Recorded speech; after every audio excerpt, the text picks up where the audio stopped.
May 5th, if you're here for the school board meeting, you're in the right place. I'm your host, Jim Jordan. Glad you guys are, ladies and gentlemen, are here. Let's see, we'll have a call to order. We've had that. Flag pledge. Sorry. Which one? Oh, whichever one. I like looking at you. I pledge allegiance to the flag of the United States of America and to the republic for which it stands, one nation, under God, indivisible, with liberty and justice for all.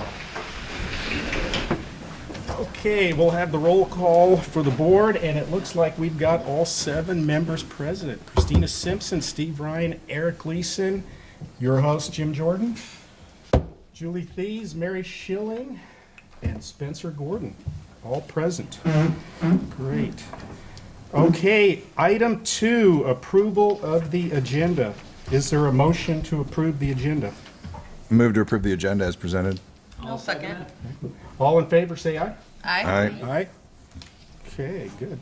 Item 3, public participation. We got a little script to read. The board welcomes comments and questions from the public. If you wish to address the board, please fill out a public participation sheet available at the table and give it to the board secretary. We ask that you limit your comments to 3 minutes. If more than one person will be just addressing the same topic, we ask that you appoint a spokesperson to speak for the group. Speakers may offer objective criticism of school operations and programs, but the board will not hear comments regarding individual school personnel. With that, I would like to recognize we do have a special guest here. I see Mr. Boomer Wright, our state representative for the coast here. Heavy on the Mr. But thank you for coming, Boomer. And I see you have signed up. There's 2 public participation. And Boomer, you've signed up for one, so go ahead. And I guess the podium's right, or whatever it is. The table's right there. And Special chair and everything. wow.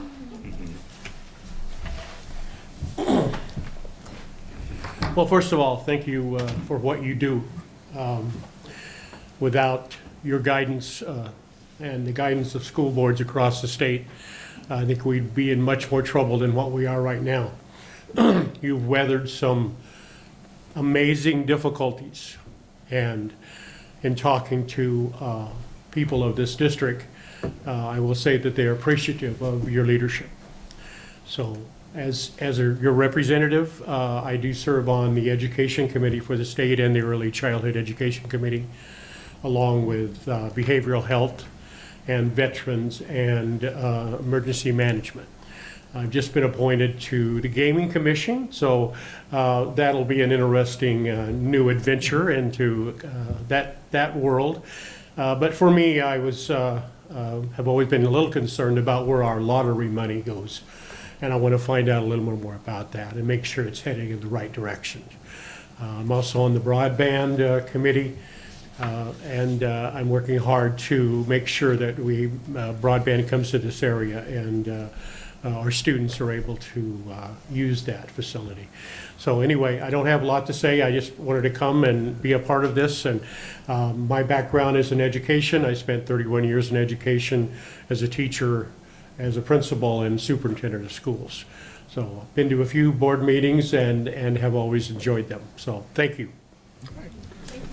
Thank you for coming this evening, Boomer. Okay, next person we have is Keegan Young. Topic, truly representative body.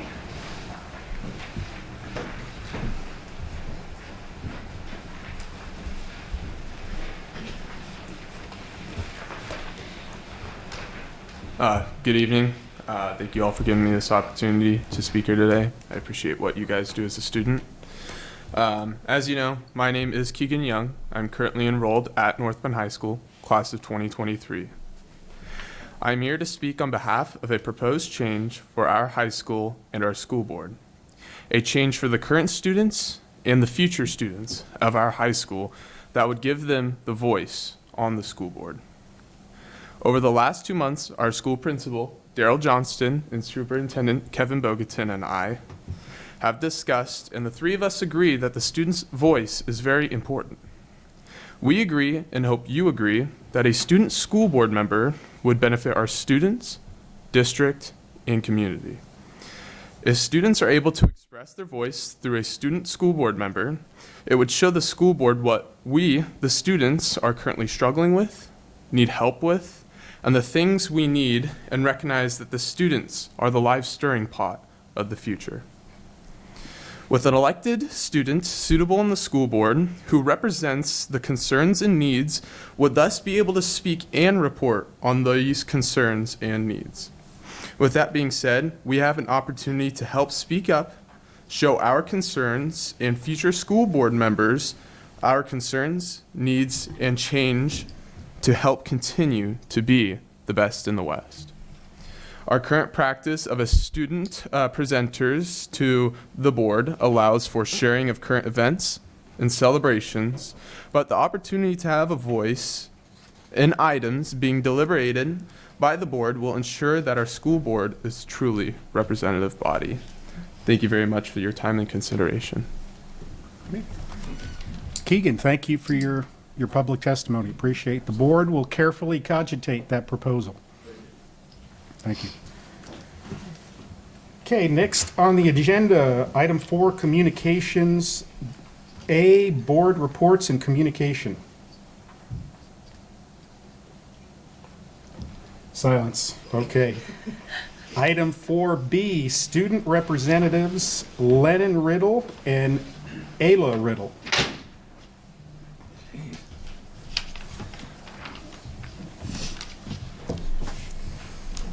Hi, my name is Ela Riddle, and I'm currently running track at North Bend High School, but I also participate in basketball and volleyball. Today, I'm here to tell you about our upcoming athletics. Our track teams will be competing in the upcoming Midwestern League Championships on May 12th and 14th in Eagle Point. The state meet will be May 20th and 21st at Hayward Field in Eugene. On May 12th and 13th, North Bend High School will host the Midwestern League Girls District Tennis Tournament. We are anticipating that several of our girls will qualify for the state meet the following week. Our boys district tennis tournament will be played in Eugene. The past Tuesday and Wednesday, our boys and girls golf teams played in our league tournament at Tokadee Golf Course up the McKenzie River. Our girls team has qualified for the state competition in 2 weeks. We had 2 boys qualify for the regional tournament next week in Corvallis. Over the past 2 weeks, we have had 2 athletes sign letters of intent to participate in college athletics. John Ephraimson will participate in track at the University of Colorado at Colorado Springs, and Kaia Morris will participate in track at George Fox University. Now my sister Lennon will tell you more about our activities and clubs. Hi, my name is Lennon, and I'm a sophomore here at North Bend, and I will be updating you guys about the activities and clubs at the high school. The North Bend High School esports team had a great finish to the year. 4 of our teams competed in the finals competition, with one of our teams coming in second place, only losing to a school that has been playing for several years. North Bend High School recently had 2 students qualify for the OSAA State Forensics Tournament. Both Alyssa Cook and Alex Seveny qualified for the tournament, and Alex Seveny took second place in poetry. This past Friday, we held our first indoor dance in over 2 years. Our junior class sponsored the prom for our school at the North Bend Airport. There were over 275 students that attended the dance. Our choir will compete in the OSAA State Championships tomorrow in Corvallis. This will be Mr. Graber's last time leading our choir in the state competition, so we wish them good luck. Next week, our band will compete at the OSAA State Competition in Corvallis. There will be a North Bend Poetry Slam on May 19th at 6:30 in the North Bend High School Library. This Friday and Saturday night, our dance class will be performing in the gym at 5:30 in our Sunrise Dance Show. Tickets are $8 for adults and $5 for students. The Medical Explorers Club, headed by Miss Jones, has been very active lately with guest speakers such as exercise psychologist, a pathologist, and an ER physician over the past month. The North Bend High School National Honor Society recently held a blood drive in the Hall of Championships, gathering over 80 pints of blood. This means North Bend High School possibly saved up to 80 lives. We recently had welders compete in industrial skills trade competition at Marshfield. We have 4 students who finished in the top 3 in various categories. They get their final results tomorrow. Thank you. Thank you. Thank you, girl. Thank you. Did I hear that it's Ken Graber's last state choir? Is that because he's retiring? He's retired. I got to say, I remember when he came here from Marshfield, and I don't know if we traded, if we gave up draft picks for him, but he has a gift, and I have been blessed by Ken Graber's Christmas programs many years. So a race well run for him. Yeah, he is passing the baton to Janet Lay, who's our music teacher at North Bay, and so she is super excited. I think they're doing an official kind of concert handoff at their final concert of the year, so she's super excited to take on that role. Yeah, big shoes to fill for him. Yeah. Good for Mr. Graber. Okay, 4C, Association Reports, North Bend Educational Association Report, Christina Geierman.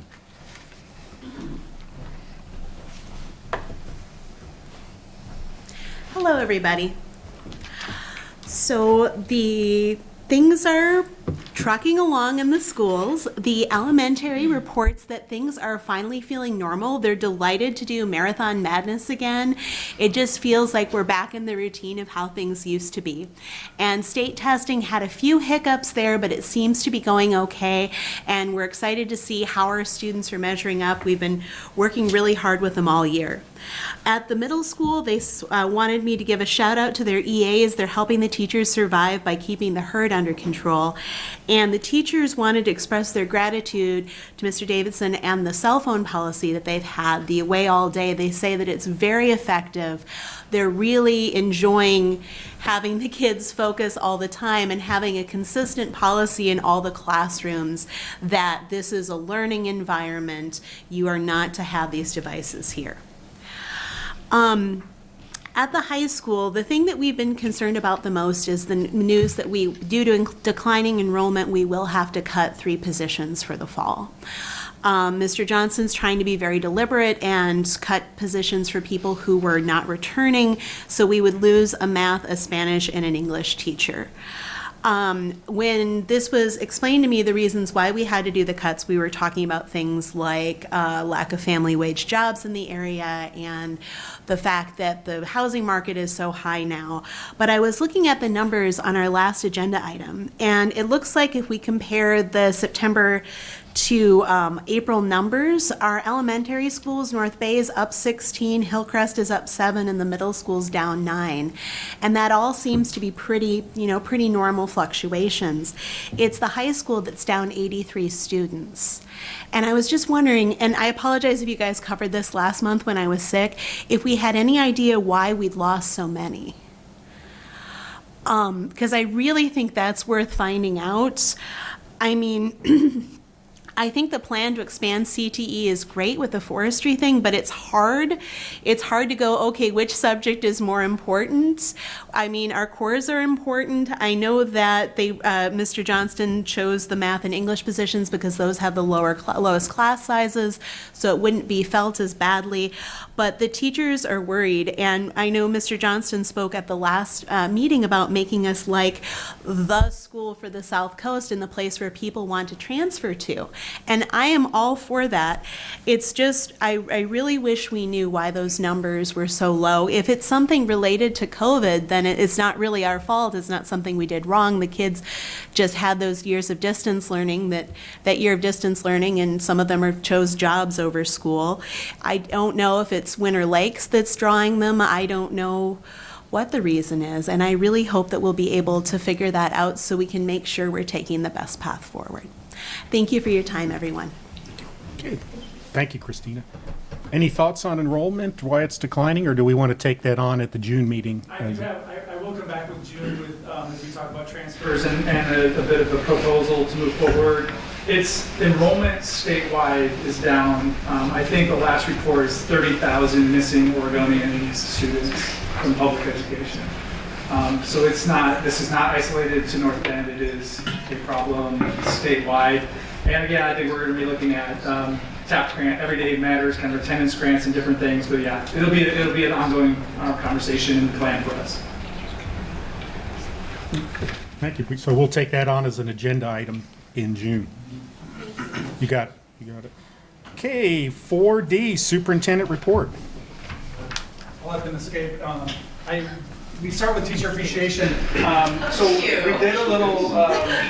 It was yesterday was Star Wars Day. May the 4th. May the 4th be with you, right? Have you heard of a Star Wars Day? Yes. And so we have these for all of our teachers and staff. And so I hope they enjoy a little token of appreciation.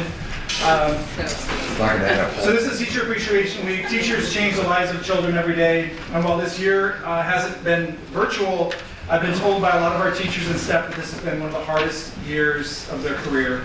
I feel super fortunate to be the superintendent of North Bend and work with this amazing group of teachers.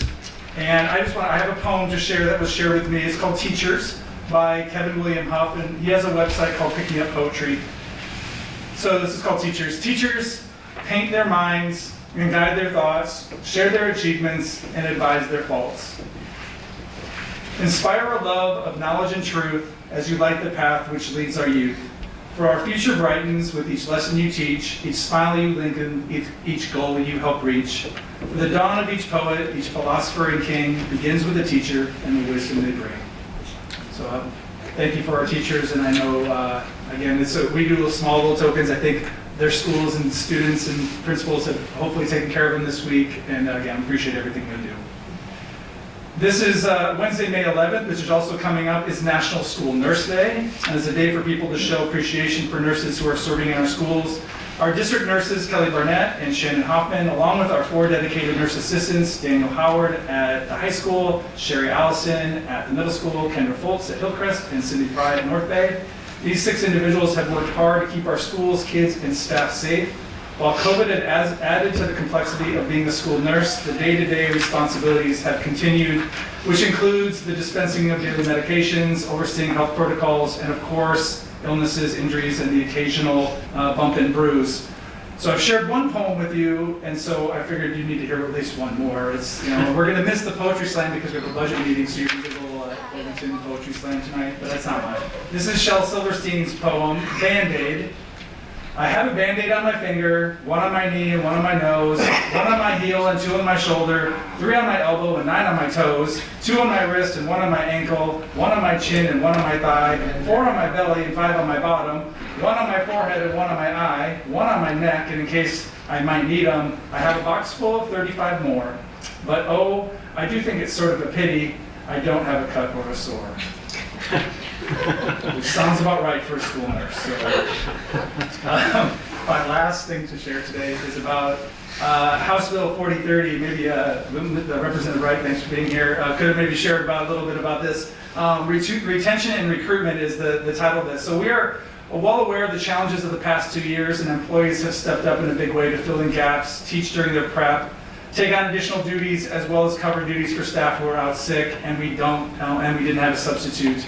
Efforts to recruit, employ, and retain a high-quality, diverse workforce fall short when the profession itself is in crisis, as evidenced by staffing shortages across the state and calls for change from staff, students, and communities.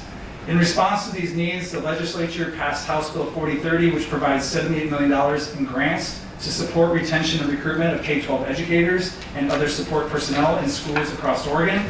The legislative and executive intent of these funds is to use them for strategies identified and prioritized through involvement of school personnel to address high needs, specialties, and workforce shortages areas for both classified and licensed staff, build on existing efforts which address root causes of workforce attrition while responding to urgent needs, and diversifying the workforce, as well as to ensure every educator and staff member can meet the academic and well-being needs of students, particularly students from historically and persistently underserved groups. ODE has stated clearly that there is a no one-size-fits-all solution to recruitment and retention challenges, and we have been told that maximum flexibility will be provided to districts. The North Bend School District is eligible to receive $302,310 for the upcoming school year based on our ADMW formula, with no guarantees of additional funding in the upcoming biennium. In addition, I just want to mention that Oregon Virtual Academy, they will receive $212,736 in the 22-23 school year. Eligible categories for this are, there's like 7 things they listed: data collection and root cause analysis, reducing persistent local workforce shortages, supporting working conditions, supportive working conditions. Number 4, local or regional career pathways. 5 is educational pre-service and in-service training. 6, new staff support, and 7, school-level structural conditions. There's a whole report and additional information coming from the state.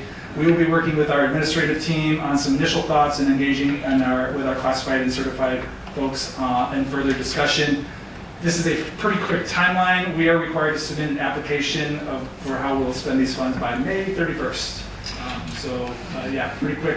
And the application has not been released yet. So, yeah, it's things kind of moving quick. So that is all I have to report tonight. Okay, thank you, Kevin. Okay, item 5, action consent agenda items, and I'm just going to, at a high level, there's some board meeting minutes, second read policies, resignation, and surplus lists. Is there a motion to approve the action consent agenda items? Oh, Jim, there's a correction to the minutes of April 7, and it said that we were virtually present, but we were bodily present. Actually here, okay. We were present in the body that night. Yes. I note the revision and that will be edited. Okay, thank you for catching that. Good. Glad to see someone's reading those. Occasionally. Okay. Do we have a motion to approve the action consent agenda items? I'll motion to approve the action consent agenda items. Second. Second, all in favor, say aye. Aye. All right. All right, item 5 approved. Item 6, public hearing on Indian education. I think before we do the public hearing, we're going to do an update from Indian education, like an Indian education update, yes? Or is it the other way around? We're going to blend it. We'll do it together, okay.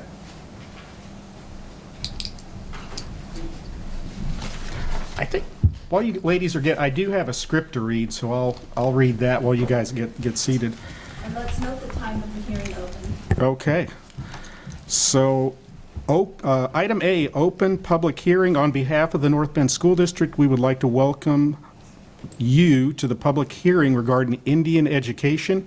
We welcome North Bend School Curriculum Director Tiffany Rush, right there, to come forward and present us with further information regarding this program. Presently, we will be welcoming public comment on this matter. If you're interested in making a comment, please complete a comment card located in the corridor. We're asking you provide us with your first name, last name, city of residence. If you're representing a company or tribe, please identify the company or tribe on your comment card. This information will assist us in keeping records accurate for this hearing. And with that, I'll turn it over to Tiffany. Hello.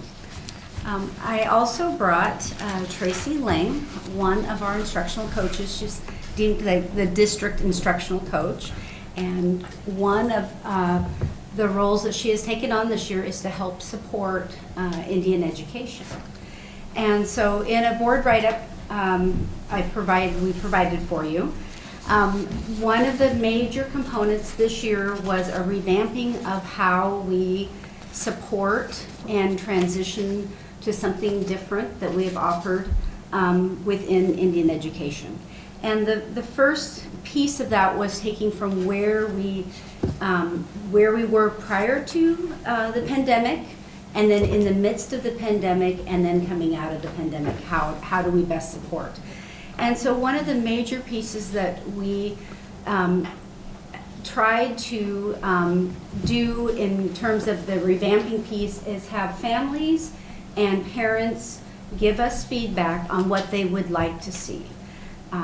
What has been working well in the past, what they would like to continue to see happen, as well as things they've seen elsewhere that they saw were very positive and they'd like their children to be a part of, and any suggestions or information they would like us to consider. And so we sent an email out in early March to the parents specifically that have a child identified by the federal requirements of a 506 form on file and signed, and those particular parents and family members were asked to provide feedback through a survey, and if they wanted to be part of a parent committee meeting, part of a team that would help map out and plan some additional ideas for the fall of 2022, this coming fall.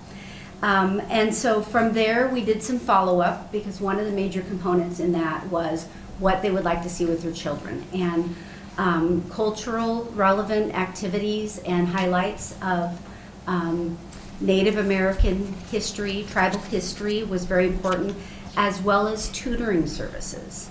And that was a component that happened prior to COVID that we wanted to continue. And so we are looking at a virtual option. The hope was an option in person, and there was a discussion in terms of partnering with our SIA grant and being able to provide some tutoring services at the high school level. And we have not been able to pull those pieces together quite yet. And so a virtual option is in motion, and I believe we have about 6 or 7 students who their parents have indicated they have a need for. And the beauty of the piloting, we're going to start this spring, do some piloting with a smaller group, and be able to roll that through the summer if the families find the need to have that additional academic support during the summer. And they'll be able to choose when they want it, what subjects they would like, and then they do some scheduling. And we have vetted through a couple of different companies. The recordings, the tutoring services are recorded. Parents can participate, they can watch the recordings. And so it's one way for us to reach out and meet a greater individual need for students. In part of the public hearing, one of the pieces is I need to share a couple of components of the federal grant. One is the amount of the grant. And the amount of the grant is just under $20,000, I believe, $19,377. And the type of grant is a multi-year grant, so we're in year 2, finishing year 2 of year 4. Our fiscal agent, one of the other pieces I have to declare, our fiscal agent is Tim Kreider. The project director is myself, Tiffany Rush, and the authorized official for our district is Mr. Kevin Bogatin. And then within our grant, we have to have goals and objectives. And the goal that was identified as the beginning of this multi-year grant was increased graduation rates for our Native American students. There are many objectives tied to this. So we have increasing support for at-risk students, increasing attendance for our students, increasing cultural identification, cultural awareness about their own tribes. And just shortly I'm going to have Tracy share some of the components that she's been working on. Increase family involvement or enhance family involvement based on what families are indicating are needs from them. And then also helping support problem-solving skills and better improvement and support towards attaining the state standards. So those are kind of some of the major components of the objectives of the grant. We currently have 78 students who are identified as qualifying for Indian education. We have quite fairly even balance across all 4 of our buildings. And I think that I will stop from there and introduce Tracy to share a little bit about her partnership in this work. Thank you. So, as Tiffany said, we had the survey that went out, and one of the results that came back was that families would like help connecting with some of the services from their tribes, as well as some cultural activities. So I spent some time trying to figure out how I could make this happen. And I came up with the Native American Connections webpage. I was very specific on the name of it, and I'm always open to suggestions and feedback. But I like Native American Connections because my goal with this is to help people connect to their tribes, but to help other people also see what is going on in the tribes and how vibrant they are today and what they're doing. So my goal with this website is to reflect the tribal connections for the students in our district. So I understand not all of the pictures on here might depict Oregon tribes, but as you're going to see in a couple minutes, we have a lot more than Oregon-based tribes here. And I'd like all of the students to be able to see themselves reflected in this site. So as I scroll down, hopefully you can see this. First up is the past, present, and future. This connection is for the students of North Bend. I started off with a quote of a family, and I really think this also talks about a tribe as well. Like branches on a tree, we all grow in different directions, yet our roots remain as one. So even though people have moved away from their tribal homelands, they're still rooted in their tribes. So my goal with this page is that it offers an opportunity for students to connect with their tribal communities and to share their communities with others. When you look at the different tribal websites, you'll notice each tribe has a great story to tell, and enjoy their stories and learn a little bit more about North Bend students. According to the students' registrations, we have 26 tribes represented here in our district. So on this page, we have a link to all 26 tribes. So if you are Miami Tribe of Oklahoma, you can click on it, and sure enough, you can see more about their site. So every student with a tribal connection can find their tribe, or they can find others. If you continue scrolling down, you're going to see tribes that have had representation. Now, these 9 tribes had student representation here last year, and they've moved or they're not here this year. But I think it's still important to recognize who we've had. So my goal with this page is that it's always going to show who we currently have and who we have had in the past. So next year, who we currently have in our district, some tribes might get moved down to past representation, but I think it's important to show who's been here and the impact that we've had. So that is all of the student-connected registrations. One of the other things that people had asked for was some cultural connections. So I made a cultural and activities page. So the coloring pages, yep, that's exactly what you would expect. They're coloring pages for kids. And if the kids click on it, they will get a printable copy of their own. Activities and crafts. This one was a lot of fun. So what I wanted to do here was come up with some crafts of some sort for students to do. But the teacher in me also felt like there had to be an education component to it. So you will notice each craft also has education. So I did a paper mache rattles, and I found some information on what they're made of, how they were symbolic and are symbolic in the tribe, wide ranges of use, and I've also quoted on the bottom where I found the information. And then if you continue to scroll down, there's information on how students could make their own. And that holds true for all of the things. Now, a teepee, which I have recently learned, was not from this part of the country, but it was more of a Plains thing. And in here, it does quote that it is the Plains Indians. So I tried to make sure that it states in there where it's actually from.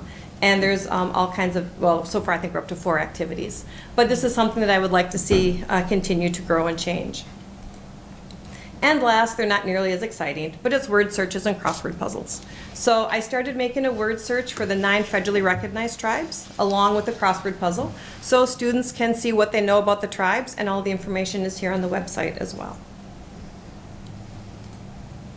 This next one, I don't know if anybody knows about, because it was just added this morning, is a scholarship page. I was visiting with Ginny Prickett at the high school, and she was telling me about this great scholarship opportunity available, so I thought that is really important. Let's put it on the site. So this morning I added this on.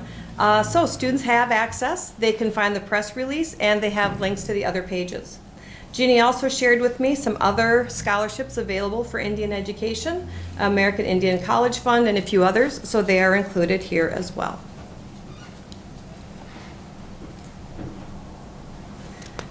From there, we have our pages on tap. This is a page that I'm building with Michelle Bricks. She is the attendance advocate. So, as you know, attendance is critical to school education.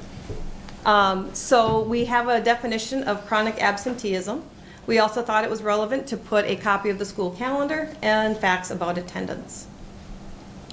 At the bottom, so far, we just have links to the elementary pages, along with how to call your child in sick, and to note that you might need a doctor's note for your student to return.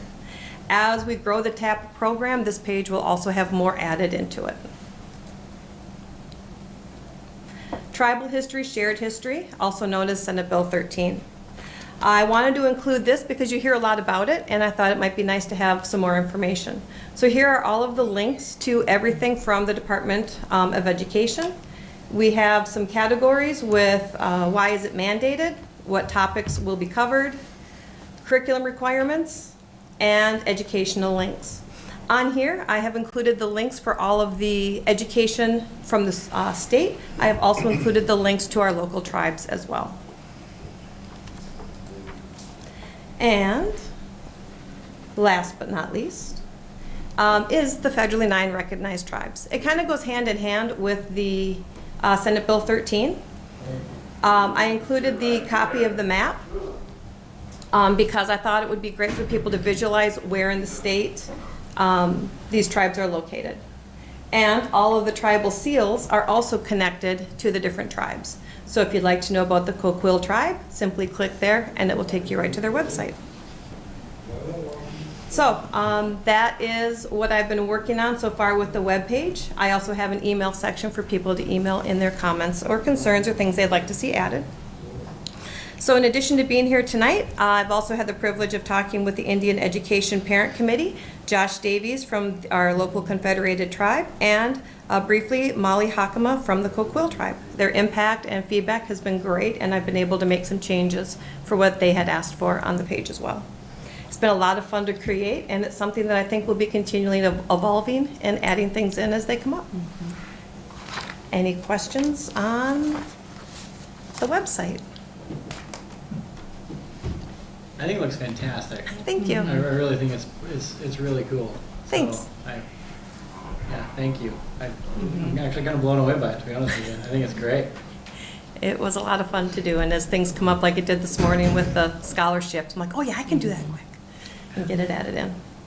I love that you have that recognition page of of all the different tribes, and you know that, so that way the students who are here, and then also the ones from the past, I saw that one on there too. So that's really cool. That's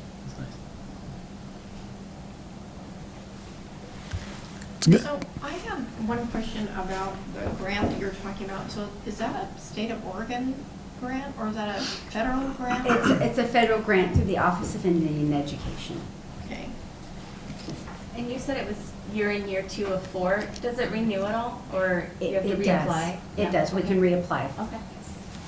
And it's $19,377. Is that per year, or is that for the entire? That is per year, and it is based on the number of students enrolled with a completed 506 form on file. And so it is down just over $2,000 this coming year from where we are right now. And so that's part of the work that Tracy and I are doing as well. Is we have many students that will come in as they register, their families register them. They may choose as ethnicity, Native American, Alaskan Native, but unless we have a completed form on file that lists the tribe membership and their connections and parent signature, that we cannot count them in within this grant for the funds.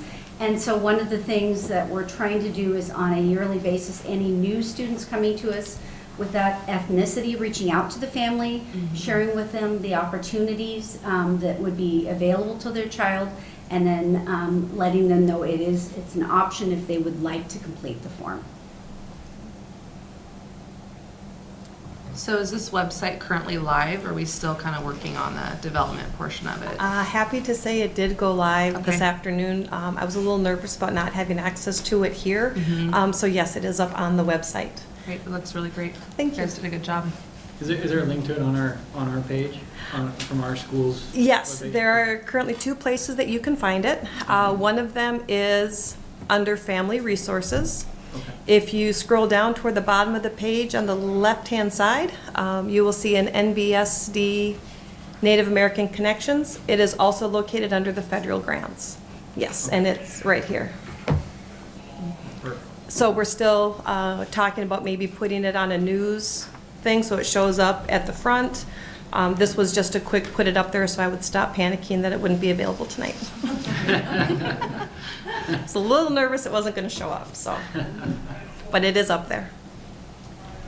So as we're making any kind of updates or changes to that, is your plan to contact the tribes directly to make sure they understand what changes are being made? And Yes. can we maybe go into a little bit more detail of the collaboration that we did with the local tribes, specifically Seclutsi and the Coquille tribe, just with developing this page? Yes, so I was able to talk with Molly at the Indian Education Night meeting, and thankfully a friend was taking some notes for me on changes to make. So then yesterday I went through and made as many of them as I possibly could. Great. But absolutely, this is something that will be evolving and changing, and we will be adding things, and always looking for the tribes to share in it as well. Great, thank you. One of the things we had talked about with the Confederated Tribe and with the Coquille as well was building things into the school year next year. And so that is something that we would also be adding to the website to promote, hey, this is happening, this is an after-school activity. One of the things that was also proposed to me was putting in local other activities that the tribes are doing that the public would be welcome to. I just haven't figured out how to incorporate that in there yet. So the Coquille tribe recently hired a language coordinator. So that might be somebody that you guys might want to get in touch with as far as some of the culturally relevant language aspects of that website. She's developing a lot of really amazing things based off Athabascan and Milik and our traditional languages for the Coquille. So you could reach out to her, but I can send you her name. I would appreciate that. Thank you. Okay, thank you, Tiffany and Tracy. Do we have any public comment before we close the hearing? We do. Let's see. Item B, public comments and questions. So I think you ladies are good. We're now opening this hearing for public comment or questions. Please make certain our board secretary has your comment card prior to speaking. Request that speakers keep comments to 3 minutes. Do we have any speakers for this section? Negative. No, okay. Okay, with no speakers, I'll move on to 6C, close the public hearing.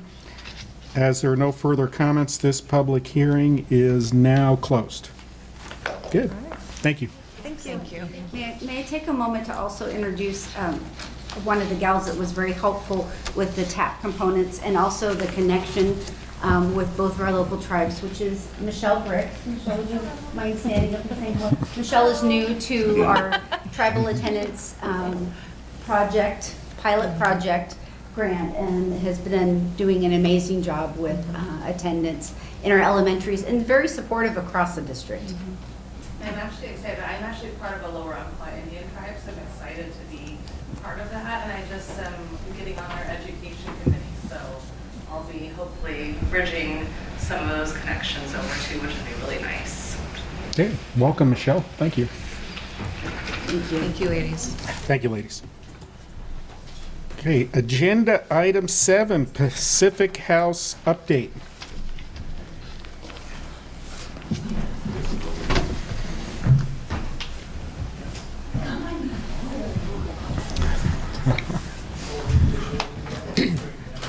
Not a crew.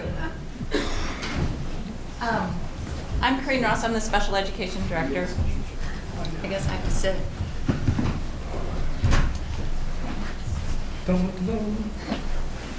So, I don't know if you guys remember, we purchased the Pacific House over across the street from it's pretty right across the street from Bridges. Yeah. And kind of piggybacks off what Christina was talking about, enrollment. You know, our high school kiddos, they're going somewhere. How do we keep them? And so I'm a special ed director. Special education is my primary is my primary focus, but I always think of inclusion, and I think of how do we include all students, because it's really beneficial for typically developing peers along with our students with disabilities. And so, thinking about the Pacific House, it's initially purchased to support our students with disabilities that are age 18 to 21. And I don't know if we want to, I guess, I did a little PowerPoint here. Yeah, you can go ahead and start. Because just looking at our, what are we about at North Bend? And you can go to the next one too. Hold on, I'm going to share screen first. So just kind of thinking about why we're doing this. And I have sitting next to me, just so you know, Garrett Holmes, which you're going to see as we get through the PowerPoint that I put together, and his students in the construction 4 class. I was going to have some of my adult transition program people, but I don't see them tonight. So Brooke is the one who leads our adult transition program. And so when we think about, like, what is this house going to support, I want to show you just a bigger picture. First, it's the adult program, which is 18 to 21, and students that are graduating with either a modified diploma, extended diploma, certificate of completion, have the right to access special education supports through age 21. And those supports can look different for different levels of needs. It could be students that are graduating with a modified diploma that want to go to college, but they need some help how to organize their day. How do I choose my classes? How do I study? How do I apply for a job? And so the main thing is, how do I grown up? How do I do the next steps? And so coming back to a high school classroom to get help when you're 19, 20, you're not going to do that. So we're probably not going to get those kiddos, and we're probably not going to help them move forward. And then we're also wanting to teach kiddos that need to learn how to make a meal, maybe how to make a bed, maybe how to socialize, how to plan activities. And doing that in a high school building it just doesn't help teach those skills. So this house helps to do that. It also, it's been able to incorporate the Construction 4 program, and I'll get to that, I promise, because that's the fun stuff. I'm just saying, it's the fun stuff. But we have the garage. It's this huge garage. It's going to be the tech building. So Joe, who's not here, he's going to have like 16 can lights on the ceiling. He's going to have his own ducted heat pump in there, drywalled, insulated, all the plugs he needs. He's going to really like that. Nice. And it's like really tall ceilings. It's going to be really cool. He still has garage doors, so those are still there, but that's okay. When we're looking at this house project that I'm going to show you where we're at, we took in mind this house that we've purchased. We want the flexibility, if we have to sell it in the future, that we didn't make it weird, that we didn't do something that was not undoable and now we can sell it. So we took that in mind. So we did a lot of kind of modifying as we went along, like, how do we do this? How do we make this not weird? And how do we make this functional? I think we came up with some good ideas, I'm just saying. And Mark he's been a big piece of this project too, the maintenance. He's our plumber. We're gonna have to get on him. He's there all day today. Was he? Oh, good. Okay, so when you look at our mission, it's about helping our kids be successful. It's about every student, every day, every way. So this is us being creative, okay, to do that. So we can go. I'm in charge. Yeah, Am I in charge? You can use your arrow. Oh, look at that. Oh, I went the wrong way. Oh, I should not be in charge. So thinking outside the box, thinking about our students who graduate. It really, I'm just thinking about some of the conversations I've had with my 12th grade students. Graduating high school, what do I do next? Students with the modified diploma, and parents thinking, I don't know what they're going to do. They want to go to college. I don't know if they're ready for college. We talked about, we're going to have the Pacific House. We're going to be able to be there for support. They can come in, and we're going to be able to focus on what they need to focus on. And the parent is like, oh, that's kind of nice.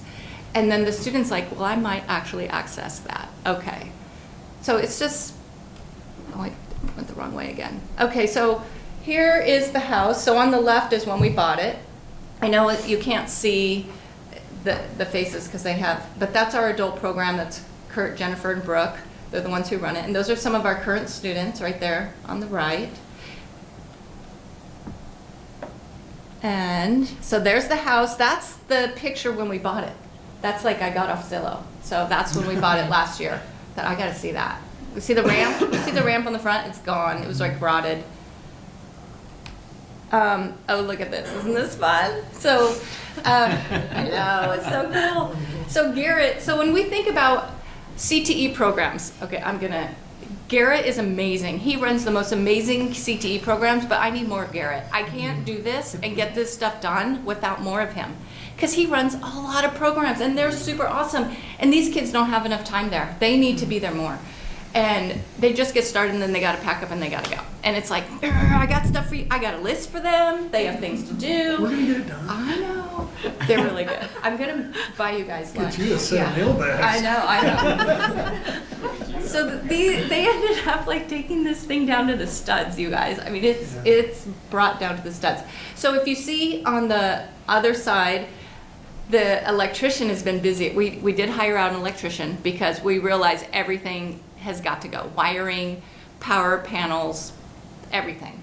So we decided to do can lights throughout this whole house. It's gonna be pretty cool. Yeah. So this is a living room. Garrett, you might want to, you can jump in and interrupt me, just so you know. Doing quite well. But they opened up doorways so wheelchairs can fit through. We totally opened up the bathroom so wheelchairs can get through. We've moved where doors open and so we can make a bathroom bigger. And so anyways, there's been we're going down to the studs on this. So this is showing you, the one on the right is right now, is where it's at. On the left is where it was. Like they found, what did you guys find out of that ceiling? Oh, there's a bunch of woods and plastic stuff, some metal. That stuff on the floor right there. That stuff? Yeah. The mummified rats, that was pretty cool. Yeah. Okay, I shouldn't have said men at work because that's really sexist, but I would like more girls. Why am I saying men at work? Why are there no girls in your program? I need volunteers for this project. We need to advocate for more females in the construction floor class. I have quite a few of them in my other program. Okay, good. Bringing them up. Okay, good. So, what is that stuff on the ground? Insulation. That's the old wood fiber type insulation that melds with rat fecal matter really well. Yeah. Over 50 years. Yeah. This house is a Lovely. 1950s house. And when we were pulling that lid down, it was not a pleasant experience. Now, do you see Garrett working really hard there in the middle? Do you see him? I'm the one that's under the house. Yeah. Is that you under the house? I wanted to show the really cool power tools they get to use. I mean, they have the coolest tools ever. So this room, as you see, I put a little thing there. That room that they're working on is a physical therapy room. And I know there's this thing in the way on the bottom, but it's also going to be a laundry. We're going to put a washer and dryer in there. And then a half bath is going to go right where Garrett is standing is going to be a half bath. We're raising the floor up to the... Yeah, so we had to unfunkify this house. So as you see, the floor is higher on one part and then it drops down. Mm-hmm. How are we going to make that a second bedroom in the future with different floor levels? That's funky. So we're taking the funky out and we're raising that floor, which means what do you do with all the doors now? Raising doors. Yes, we've had to do some that's replacing foundations. Yes, replacing foundation because we had to move a door. Yeah. Yeah. But the tech room will be able to use that bathroom when they have to use the restroom. So, anyways, they don't get their own bathroom. Okay. And then here's the kitchen in progress. I showed a before, and you see the ceiling. It's all can lights in the kitchen. It's going to be cool. So before on the left, and now on the right. Crazy. So here's the design of what the kitchen, so the left is the bathroom. The bathroom is pretty big. It's gonna have the shower. You don't see that. You don't see the whole bathroom, but what I'm showing you is the cabinetry that's gonna be in the bathroom. You see that, that's a sink that a wheelchair can get to. So it's a special wheelchair sink. And so we widened this bathroom up. And there's going to be a lot of room around this toilet too, so it's going to be pretty easy access. And you guys made that door nice and wide, so it's going to be easy access to get in there. It's a 12 by 6 room, so. Yeah, it's a big bathroom, which I'm not showing you the whole picture of that. The kitchen is kind of cool. We ordered cabinets, and you guys see where the stove is? That is actually gonna be all breakfast bar that's gonna go in, you can't see countertop, but it's gonna be all opened up. We're taking out that little wall that was there in the kitchen. Do you see that beam on the top? That is gonna open up a little further so it can be all open into the kitchen or into the living room. So it's gonna be a breakfast bar. So also we were thinking of visibility when we're supervising students in there. We can be in the living room with students, but also see what's going on in that kitchen. So, no, yeah. And then we did an open doorway that goes from the kitchen to, we call it the physical therapy room. But we could future, if we wanted to make that into a second bathroom, we could just put a door. Okay, so our goal is to have the project done 22. We have, right now we have the wiring getting done. Framing is happening right now, kind of simultaneously, like they're finishing up framing. We have, yeah, Mark is doing plumbing. It's mostly getting close. Mm-hmm. And then we'll have insulation, drywall, then the cabinets will come. And then there'll be painting and trim work. Windows are ordered. We're gonna do new windows. And I brought over the students in the adult program a couple weeks ago, and they're like, you know, if it's not done, we will paint. We will. I'm like, yes, you will, because in the fall you're here. You'll be painting in the fall. And they're like, well, who's going to do the yard? Do we do the yard? I think you do. And they're like, yes. I'm like, we might need some special training, and we have to check, you know, safety. You guys can use tools. Why can't, you know? If they're supervised. Yeah, we have supervision. So they're excited to like they've already got the table, they've already got dishes, and yeah, they even bought a TV last year, and yeah, so and then the culinary program wants to do some stuff in there too. So I just think there's a lot of things we could do. Any other things you guys want to add? I just kind of give you the evolution of this. Kevin was interested in this program, and he kind of really spearheaded this, and he kind of approached me and said, you need to get some kids, and we need to do this. And I was thinking, okay, I have 6 periods a day, and so I took it on as an extra period. Well, you know, if you're teaching math, you stay in your class and you just work an extra period, but I leave my shop after I get everybody out of there, and I drive over to this other house, and I got to remember to get the screws and every day. And the key thing, though, that has been rewarding about this, the main reason I took it on is that these young men here, when I started teaching 4 years ago, these bright-eyed freshmen came in, and they've literally become like family to me. This is Tim Berthrall and Stephen Wales, and I've seen them grow into manhood, and I respect them like more than life, and I am so happy for them and their direction. Timber will be beginning his electrician apprenticeship probably starting soon, summer maybe, or as soon as you can. Yeah, he's already working there. So, and Stephen's off to Texas to the Maritime Academy. Texas A&M at Galveston. Yeah. Nice. So he's going to be driving big ships, and Nice. they're going to be great whatever they do, because the work ethic is there, and that's what has been exciting to see develop. So, And as hard as it's been, it's something that I'll always remember. So that's what it's about. I'm trying to get him to teach a summer camp at the house so I get more work done. I'm really wanting that. Like really. Did like you say really, at your house? At your house. I really. A summer camp. Oh. Yes, yes. You could do a 5-week camp and we could get so much done. Oh my gosh, just envision the productivity. It would be great. Any questions? That's just a little update. So will those 4 students that were in the picture, will they live there full-time? No, nobody's living there. Nope. It's just where you access your education. Okay, And the thing is, when you're in the 18 to 21, it isn't like you have a full day of school. It's focused on your goals. And so it's what do you need to work on your goal? So it's very individualized. And then they go out, a lot of students go out and work and then come back and plan, how do I plan meals, and so it'll vary. And then staffed by? We have 3 full-time, well, we have a .5 special ed teacher, Brooke, that runs the program, and then we have 2 8-hour EAs right now.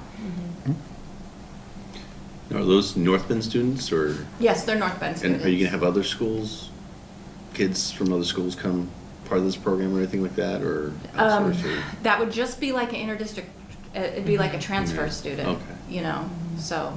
Because remember ESD had something like that a long time ago. Right. And then they didn't need it anymore at one point, but, I mean. Yeah, I don't know if it'll cause a lot of attention. Maybe we'll get, I don't know what will happen. Could create opportunity for some students. Yeah. I mean, it's really exciting. The families that I've spoken to, they're like, oh my gosh, that's great. I mean, usually, you know, for the 18 to 21s, we'd rent an apartment, you know, and then they'd practice how to do things in an apartment. That's really, you know. Yeah, because I know those essential skills, Yeah. you know. Well, and there's so it's a many great more things we program. can do in this than we could in an apartment. Oh, yeah. Yeah, I have to say that for all the programs that we can kind of meld together, you know, Yeah. in this one, when Yeah. you talk about this construction side of things, you Yeah. talk about culinary, like you're talking about, Yeah. you talk about helping individuals with disabilities and giving them that real life experience of, like you said, cooking, making beds, all those things. There's a lot of things that we take for granted, but they don't get that experience. And, Yeah. and to have that in a real life experience in a home type setting, you know, that looks like a home. It's not, like you were saying, it's not in a classroom and it's like, okay, now we're going to teach you how to fold a towel. Yeah. Because it's harder to Yeah. apply that when you're not in the setting of where you're going to live. So I absolutely love it, and I'm so excited. It's been fun to be on the board to see it from the moment when Kevin essentially called this emergency meeting and said, we're going to buy a house. I know, I'm like, oh my gosh, I don't What are you have time talking for this. about? Why are we buying a house? But then everything just coming together, it's been fantastic. And so I'm so excited to see this develop. So this is cool. Yeah, it's So- fun, it's fun. So do you have a time frame when you think this will? Fall. We'll do a grand opening for sure with both construction and this special. Awesome. Cool. Fall-ish. It'll be a party. Yeah. No pressure, right? Yes, yes. It's gonna get done. It's gonna get done. We'll get as far. Okay, thank you guys. Thank Great you. work. Thank you. Thank you guys. Oh, one more question. Wait. You got one more? Yeah.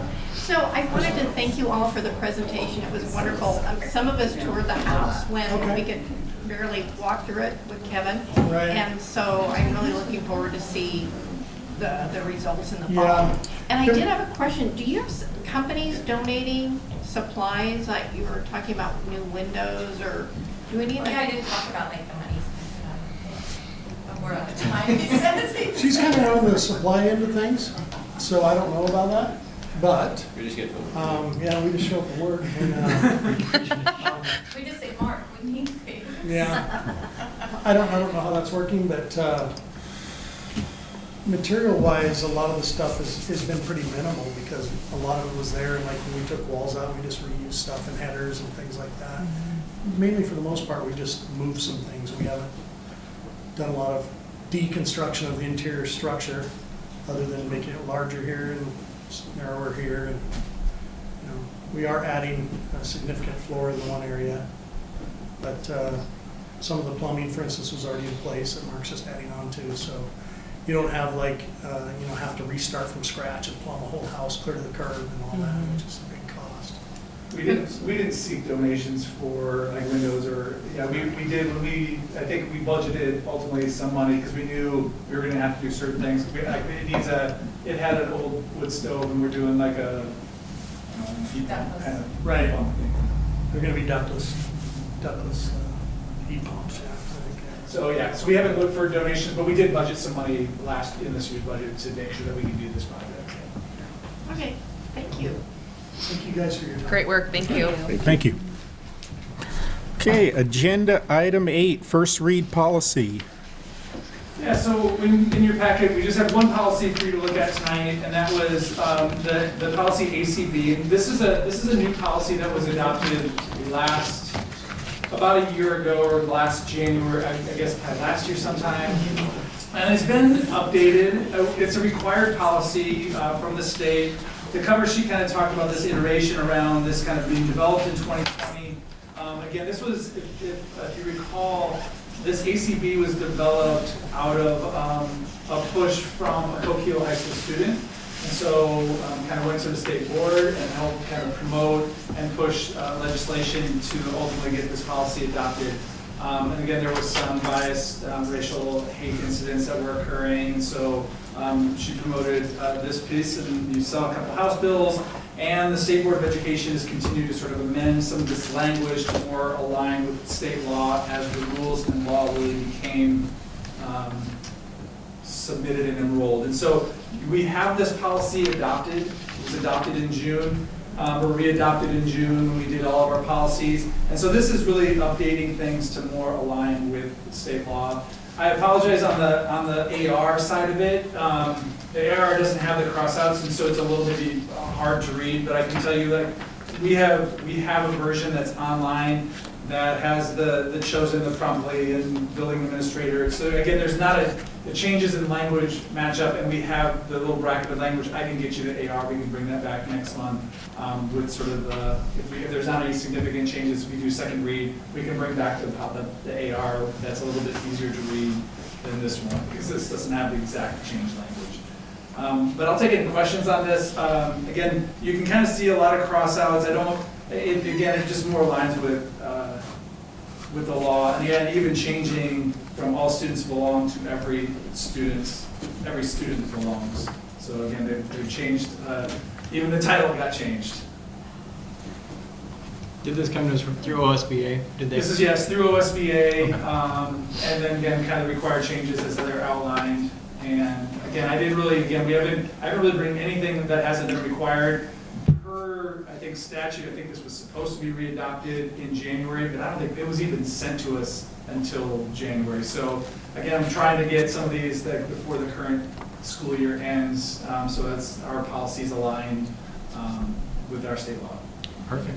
At the end of the day, state law still sort of overrules even our own policies. So again, I don't think there's anything fundamentally changed by this change in policy. I mean, the state law is still what we're required to follow. Yeah. Okay, thank you, Kevin. Item 9, middle school ELA adoption. Tiffany Rush.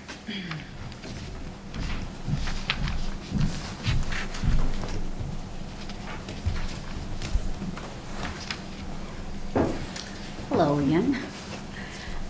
Tonight we are bringing the recommendation forward from our middle school English language arts staff and other staff that contributed to the review of the state approved curriculum lists. And so within the write-up, you'll see that the staff took some time. They actually spent quite a bit of time reviewing, I believe it was 4 particular programs, narrowing it down, looking very carefully at the online components, because this particular adoption, we have not adopted. It's been between 2001 and 2007 for our language arts adoptions across the district. And so this particular group was not extremely familiar with online options within an adopted curriculum. They've been using some online components through the pandemic, but not with a adopted curriculum. And so they spent a lot of time figuring out what would work well for their students, work well for themselves. They've spent a lot of time investing in Google Classroom. And so they wanted to make sure all those components, along with meeting state standards and some of those other components that the state had outlined for us before they began to look. And so they spent quite a bit of time looking at that, and they narrowed their selection down to Amplify Ela. And we are recommending for grades 6 through 8 that we adopt Amplify Ela. We had anticipated quite an expensive amount for each of our levels, elementary, middle, and high school, and this actually comes in quite a bit lower than we had anticipated. I did include in the write-up the professional development. So there is a free 1-day professional development on site, and then they will follow up with 2 half-day components around how to best use the data around the assessments, and then also a coaching component, which is what part of makes up that professional development expense. So there's some free pieces to that, and then there's some cost to that as well. But we know that in order to get a strong implementation, it's really important for our staff to have a deep understanding of each of the components.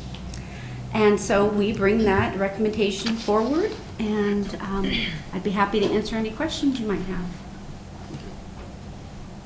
I had a question. You stated that you invited families and community members to help with the review process. Was there very much participation? No, there was not a lot of participation. I had a couple of community members reach out. They actually had reached out before we did like the formal advertisement of this particular recommendation. They were wanting to see like what were the options in terms of like the state approved list. And so I shared what we had on our website and specific links. And then one of our instructional coaches followed up to see if they had any questions. And then when we did the specific advertisement out onto Facebook, onto our district page, I believe our school pages, and then a specific advertisement to our middle school families, we followed up again, making sure they had those particular links that map through each of the grade levels, the book lists, some examples of what the lessons look like. Although they were thankful for that, they didn't necessarily fill out the input form, which is part of one of the ways we try to capture that, and then I try to summarize input back to the board. And so they were appreciative of that, but we didn't get any specific feedback on that. Okay, thank you. Sure. I'm trying to figure out how to ask my question. Like, what has changed in the ELA that we need to adopt new curriculum? Like, what has changed in the curriculum from what we have and had to this new?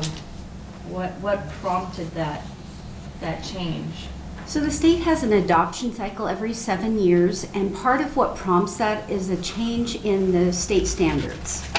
And so the major component originally when we chose not to adopt the last cycle were the new Common Core standards. And it listed out like for reading, nonfiction and fiction work, writing, grammar, detailed out those brand new standards that were very new for most of us.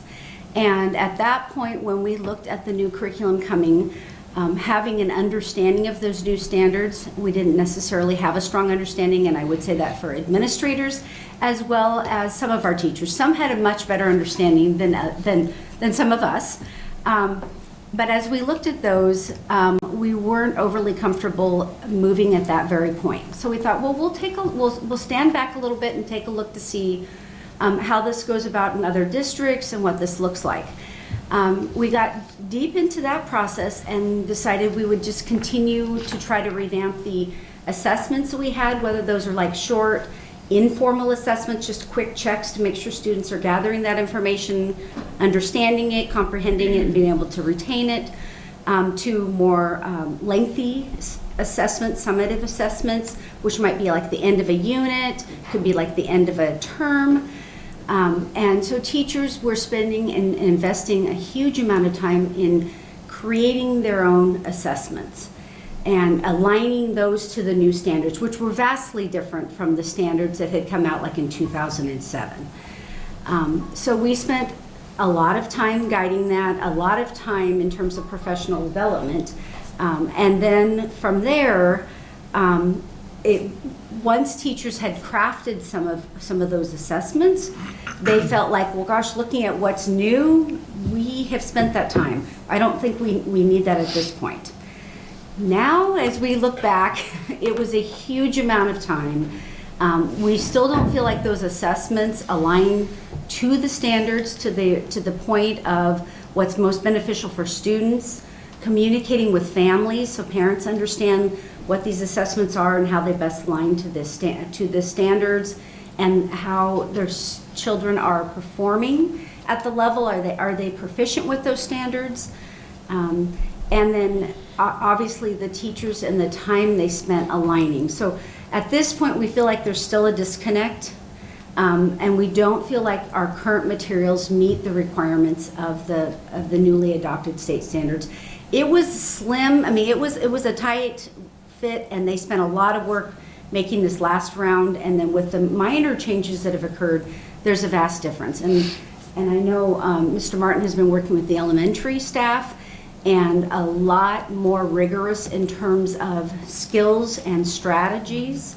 The components of cognitively thinking through what they're reading and processing that, and then being able to perform a task with that understanding has immensely changed and become more rigorous. And although teachers are finding it very rigorous, they're also finding kids are engaging with the pilot materials. So that's a major push for that. So you'll see each 7 years, the state board will edit the standards, and they do open that up for public comment. We're just seeing the math standards have just closed, and then that will trigger the math adoption for next fall. So it's a cycle they keep redoing. There's ongoing educational research. University of Oregon is a huge research institution in terms of educational research. And so I think those cycles continue to happen around, and then they're looking at, I think, test data, whether it's our Oregon test data, but they're also looking at our national reading achievement and seeing where our kids need more supports. So they're looking at some of that, and then you start to see it. So there's that process that starts to push, hey, we need to focus more on, again, probably the biggest change that I could, as a teacher, the push around nonfiction literature, nonfiction writing, that push into curriculum. We kind of saw that our kids weren't doing very well of understanding nonfiction texts. So you see a huge change, and that's reflected probably in all these ELA, a much bigger emphasis than 20 years ago. So it's an ongoing cycle, and we tend to, there's a bit of pendulum swinging around theories and philosophies around education. I think we're becoming more solid because research has gotten better around what works and what needs to be in a complete and comprehensive reading program. So I think those are things but we start to see a little bit of, hey, too much emphasis in phonics, and you'll see a shift in, you need to do these things because this is what research is pointing to. I think we're probably past that to more of a balanced literacy approach now. And the online components and the accessibility for our students with special needs, both of those are huge in terms of how do we give access to the standards and to the materials for all of our students. That's another piece. Changes in the future around leveraging digital tools more effectively as we figure out how to, as schools kind of catch up to the kids. And I would open that to see if Mr. Martin or Mrs. Cahill would like to add to that. Well, I think the biggest thing, one of the big things is to tie the electronic components and matching the standards and the assessment systems that we expect kids to be able to access, in school and from home as well. I mean, all of the programs we see now tie to the Google Classroom, and the teachers are used to using that and integrating it, and it allows a lot of opportunities for students and for teachers that have not been available with our current curriculums. And I'd like to add that in having actually touched some of these materials, they just are much more modern, and they are something that you would want to reach for and engage with also. So I think that it is much more engaging for students and something that they look to be reaching for. Thank you. Can I make a motion? Go ahead. Perfect, awesome. I move to adopt Amplify Ela as the state-approved English Language Arts middle school curriculum for North Bend School District. Second. All in favor, say aye. Aye. Thank you. We'll be back with high school and elementary at some point. Thank you. Thank you, Tiffany. Okay, item 10, Teacher Appreciation Week, May 2nd through the 6th. Kevin, is that you, or is that? It's really, this is the board. We tend to have a resolution that the board adopts, and so you have that in front of you, and if you'd like to adopt that, there's a motion, and if you'd like to read it, you certainly are welcome to do that. I think someone usually reads it. Would someone like to read it other than me, or? I'll read it. Christina. All right. Thank you. Whereas teachers mold future citizens through guidance and education, and whereas teachers encounter students of widely differing backgrounds, and whereas our country's future depends upon providing quality education to all students, and whereas teachers spend countless hours preparing lessons, evaluating progress, counseling and coaching students, and performing community service, and whereas our community recognizes and supports its teachers in educating the children of this community. Now therefore be it resolved that the North Bend School District Board of Directors proclaims May 2nd through May 6, 2022 to be Teacher Appreciation Week. And be it further resolved that the North Bend School District Board of Directors strongly encourages all members of our community to join with it in personally expressing appreciation to our teachers for their dedication and devotion to their work. Adopted this 5th day of May 2022. I move to approve Resolution 2022-03 as set forth above. I'll second. All in favor, say aye. Aye. Excuse me, who seconded that? He did. Stephen? Okay, thank you. Agenda item 11, National School Nurse Day, May 11th, 2022. And I'm not sure if we have actually done a resolution for this, but it felt appropriate with our teachers, and I think under this pandemic that we officially acknowledge National School Nurse Day, which is coming up. Would a board member like to read that resolution? I'll do it. Thank you, Eric. All right. Resolution 2022-04, whereas children are the future, and by investing in them today, we are ensuring our world for tomorrow. And whereas all students have a right to have their health needs safely met while in a school setting, and whereas children today face more complex and life-threatening health problems requiring care in school, and whereas school nurses have served a critical role in improving public health and in ensuring students' academic success for more than 100 years, and whereas school nurses are professional nurses that advance the well-being, academic success, and lifelong achievements of all students by serving on the front lines and providing a critical safety net for our nation's most fragile children, and whereas school nurses act as a liaison to the school community, parents, and healthcare providers on behalf of the children's health by promoting wellness and improving health outcomes for our community's children, and whereas school nurses are members of school-based mental health teams, and whereas school nurses understand the link between health and learning and are in a position to make a positive difference for children every day. Now, therefore, be it resolved that the North Bend School District Board of Directors celebrates and acknowledges the accomplishments of school nurses everywhere and their efforts of meeting the needs of today's students by improving the delivery of health care in our schools, and offers gratitude to school nurses who contribute to our community by helping students stay healthy in school and ready to learn, and keeping parents and guardians at work, not just as on this National School Nurse Day, but at every opportunity throughout the year. Be it further resolved at the North Bend School District Board of Directors strongly encourages all members of our community to join with it in personally expressing appreciation for the school nurses for their dedication and devotion to their work, and proclaim May 11th, 2022, I'm guessing, National School Nurses Day. I move to approve Resolution 2022-04 as set forth above. I second that. All in favor, say aye. Aye. Aye. Resolution passes. Thank you. Item 12, 2021-2022 Appropriation Transfer. Tim Kreider.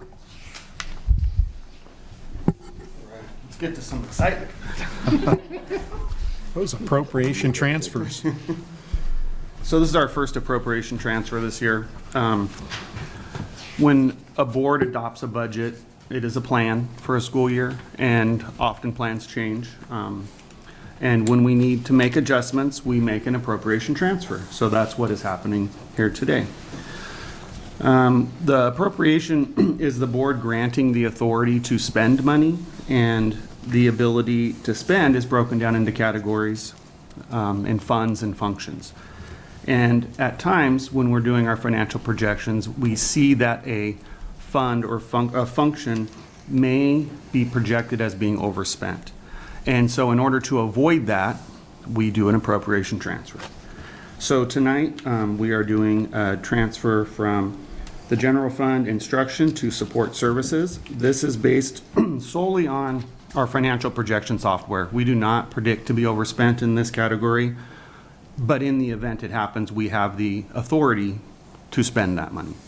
And in the special revenues fund from instruction to facilities acquisition and construction, as a result of some change orders that were delayed in the construction of the modular classrooms. So that will allow us to appropriate that money to complete that project.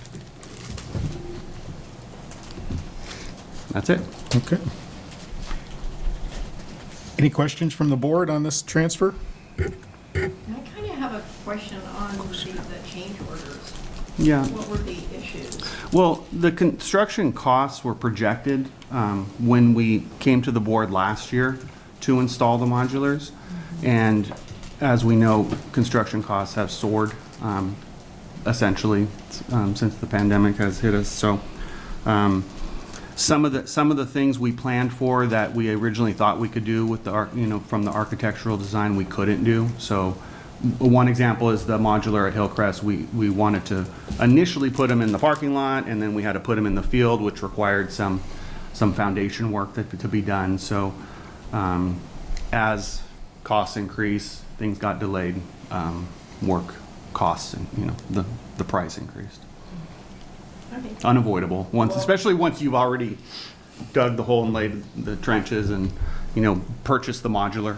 So we just kind I of. think some of our initial thoughts were to not necessarily do the sidewalks and some of that. Mhm. By the time they started doing this, it was like, oh no, like we don't want to walk in mud. And so then they decided to put in the sidewalks and so what I think in many of our minds was like, this was going to be more temporary. Mm-hmm. Now they're plumbed. Again, that was, I think, a bit of a push from the board. I think at one point was like, hey, let's actually make these so the toilets work and make sure they're toilets. That was a change that we didn't really think about initially. So they're both plumbed. At North Bay, it required us to dig through the concrete and put in new plumbing into that modular.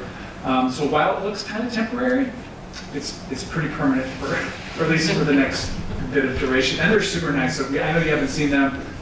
We'll have to schedule a time out for you to see those because they're being used and they're really nice looking. But yeah, there was some additional costs that came with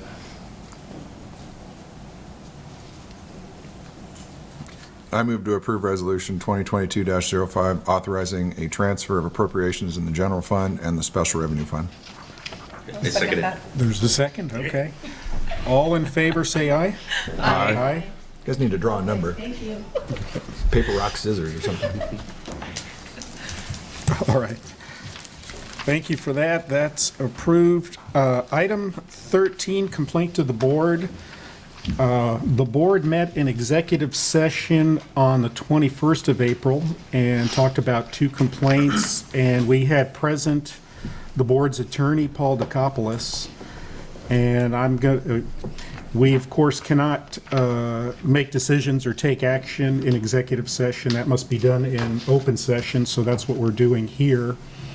So on the first complaint, the action on complaint of MJ, the board received a complaint relating to a district employee from MJ on April 1, 2022. The board met in executive session with its legal counsel and the affected employee. The complaint has also been filed with the Teachers Standards and Practices Commission, TSPC. Having considered the complaint, information from the board's legal counsel, and the affected employee, the board of directors now takes action to determine whether to, and there's 2 choices, and would anyone like to make a motion on one of those choices? I can make a motion. Number 2, allow TSPC investigator to take the lead in the investigation and not refer the matter to a third party for investigation. I second that. There's a motion, there's a second. All in favor, say aye. Aye. Aye. I'm sorry, I'll need you to repeat from first and second, please. Mary? And I second. And second for Julie, thank you. So was that a unanimous yet? Ayes? All ayes, yeah, okay. Okay, the second complaint, action of complaint of BD. The board received a complaint contained in an email with Instagram screenshots and comments relating to a district employee from BD on April 2nd, 2022. The board met in executive session with its legal counsel and the affected employee mentioned in the email comments. Having considered the complaint, information from the board's legal counsel, and from the affected employee, the Board of Directors now takes action to determine whether to, and there's two choices. Would anyone like to make a motion? I make a motion to refer the matter to a third party for investigation. Okay, we have a motion. Is there a second? I'll second. There's a second. Okay, all in favor of that motion and second, say aye. Aye. Aye. Okay. All right, both of those complaints have now been voted on by the board. That completes item 13. Now we're on to item 14, board comments. I do have a comment. Nobody probably knows this individual, but this guy's name is Kevin Party. Kevin Party worked for PACE, which is our insurance side of things. Unfortunately, Kevin Party passed away recently. Sorry, I'm in insurance, and so maybe that's my teary-eyed. I'm just kidding. So I do insurance for other districts, not our district here. And Kevin Party was just a dynamic underwriter and knows everything about schools. Had a young family. Anyways, lost his battle with ALS. So just there's people like that that we never see and we never appreciate, who just work so hard. And so anyways, my heart goes out to Kevin and his family. Okay. Thank you, Spencer.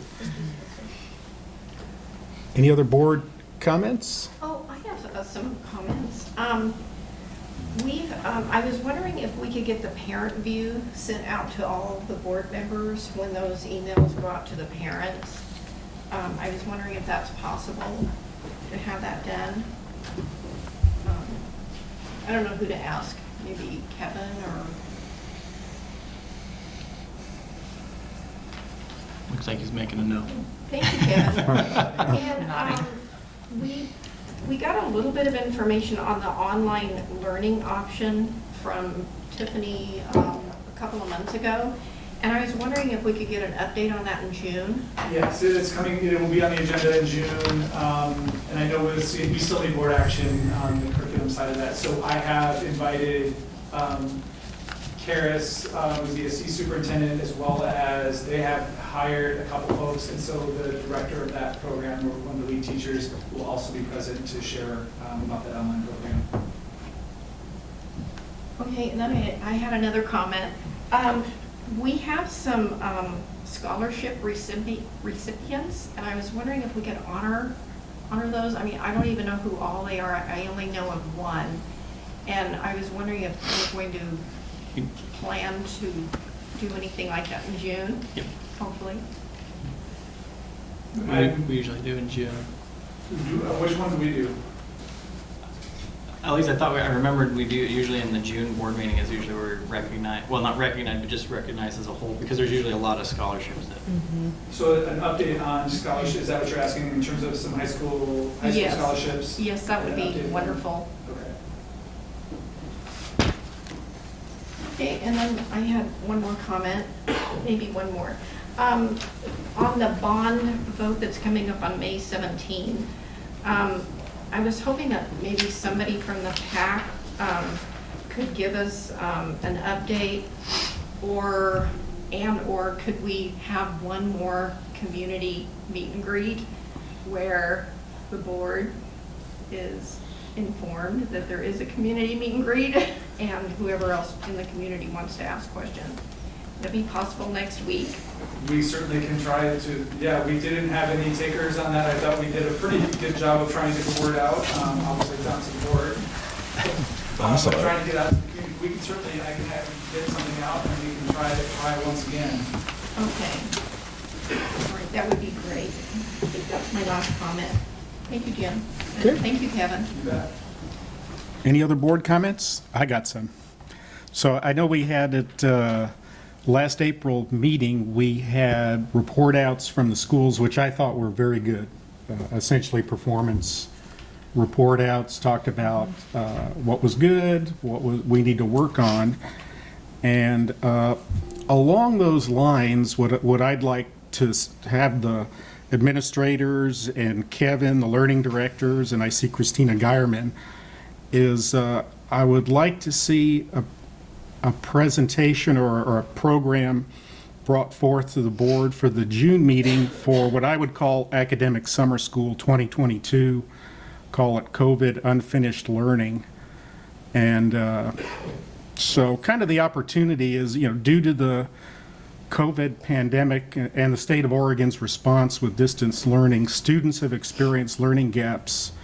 Summer school is an opportunity for students to strengthen and catch up their competency in foundational areas of English and math. And Christina, the chair recognizes Christina Geierman. Thank you, sir. I'm delighted to say that the district and the union just signed an MOU this past week. Tim Kreider and I worked on it, and we posted the positions for the TOSAs, for the heads of the summer school in the different buildings, and we're hoping that that program is going to solidify in the next few weeks. So I'm hoping by June we'll have a full run, and Jedi Academy will be back. Good. So just at a high level, and I'm open to suggestions, and you teaching professionals fill in the gaps here, but I'd like to see assessment testing done for students in math and English in May and June. And the purpose of this testing, of course, is determine the current level of student competency, communicate these results to the parents. And then the participation in the summer school session or sessions would be voluntary and determined by the parents in consultation with their children. And the assessment testing results are key metrics for parents and North Bend staff to make data-driven decisions. And so students would be placed in a class, and the goal is really, in my mind, is improving English and math by 1/2 to a full grade level. What's attainable, I'm going to leave that to you folks to develop that a little bit further. I was kind of thinking of a class duration of 3 hours per day, five days per week, over a 5 or 6 week period. Consideration for possibly 2 sessions, or at least maybe a pulse check on when parents are most likely to send their students to summer school with vacations and whatnot. And I have no idea what the level of interest would be. Back in the day when I was a Ute in the New York State public education system, if you underachieved or didn't pass a class, you went to summer school. It was involuntary. You were told to. This, of course, would be voluntary. So a little outside of our scope, isn't it?